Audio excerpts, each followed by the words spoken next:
When I was 12, my parents put me in foster care to live on the beach. When I was 23, they begged them to take me back. They asked me for help. So I kicked them out of my graduation party. My name is Noah, and I'm 24 years old. This story starts when I was just 12 years old at the time. I thought my family was pretty normal. We weren't rich, but we had Adiane and Russell, my parents. Had a nice house and clothes, and things seemed to be going well. But they acted like nothing was wrong until my sister Lily came along. Lily was the bright jewel, loved her, and her parents couldn't stop talking about her. What about her? If she sneezed that much, it was seen as a beauty. Only Noah? I wasn't a bad kid. Everything I did was just noise in the background. Lily got a spot on the fridge to put her drawings, while I got a pat on the back and that's nice. Noah. Of course I didn't blame Lily. They treated her like a prize, and me like I didn't exist. But it made me mad. I felt like I wasn't important anyway. The day everything fell apart, I was in my room doing boring things. I was still playing with some old action figures that I hadn't grown out of yet when Diane called me downstairs. That weird voice parents use when they want to sound calm, but you can tell something is wrong. I thought I had when I got to the living room.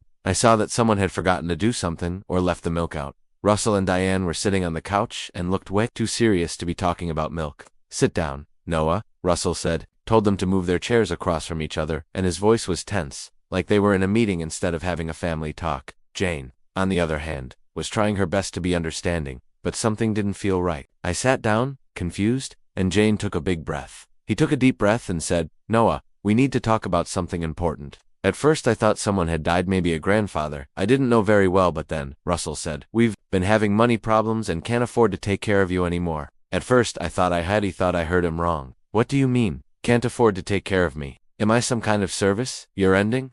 He looked at them and tried to take in what he said, but Diane kept saying, it's not your fault. I'm sorry, honey, but we've been having a hard time with this for a while and had to make a very tough choice. They made it sound like they were thinking about which TV package to keep, not whether or not to keep it. I asked what they meant, hoping it wasn't what it sounded like, and Diane told me that they had left their child. She kept saying that word as if it were meant to make me feel bad. She found me a foster home, but it was only temporary. Why can't Lily go to the foster home? She asked. I was dying too. I get it, Diane said with a cold look on her face before adding, Lily's in school. Noah, she needs security, as if I didn't already have it. Before I could say anything else, it's not about picking one of you over the other. It's about what Maki said this very moment. I started to cry. And it wasn't the quiet kind. That's how a 12-year-old would respond if they were told something bad. His parents no longer care about him. Diane tried to hug me, but I stopped her. Why? Are you doing this? I asked again. But all they did was repeat the same lines they had practiced about hard choices and money problems the next day. They packed a small bag for me and drove me to the foster home. The journey there was pretty calm. That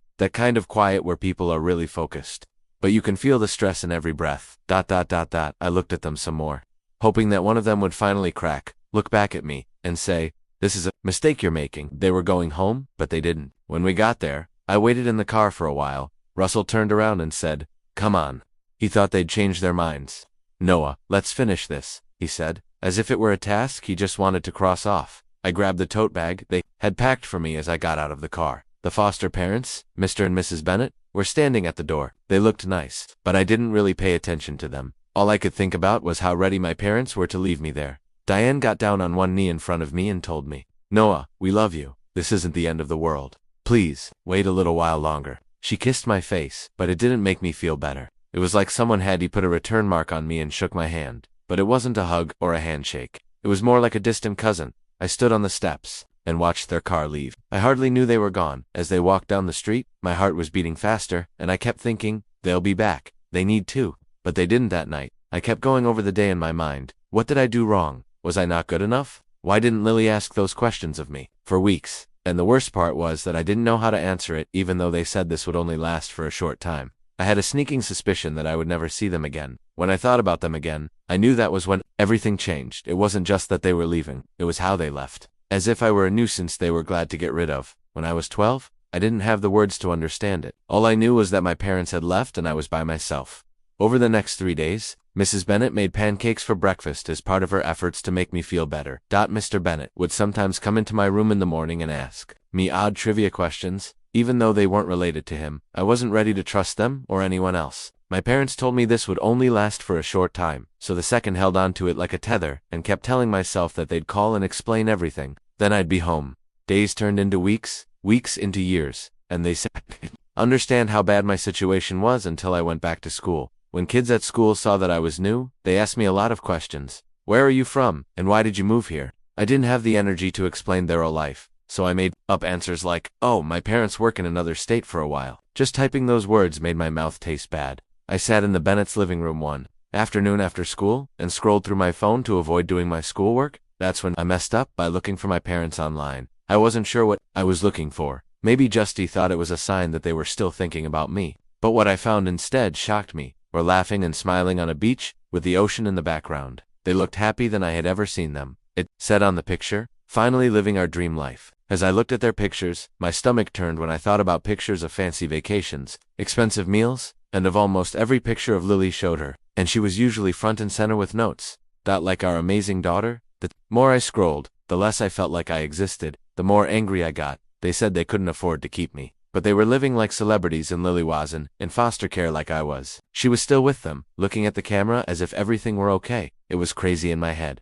They hadn't just left me, they had wiped me out. It wasn't just the pictures that caught my eye, it was a trip blog. Yes, they kept a blog where they wrote about their journey to freedom. They talked about how letting go of material things or myself. After reading the comments, I went to the ones that stood out the most. This time, there was a note from Anne. It was written on the account. Must be nice running away, but there was no personal picture. I frowned, leaving everything behind. Hope it doesn't catch up to Yusuma.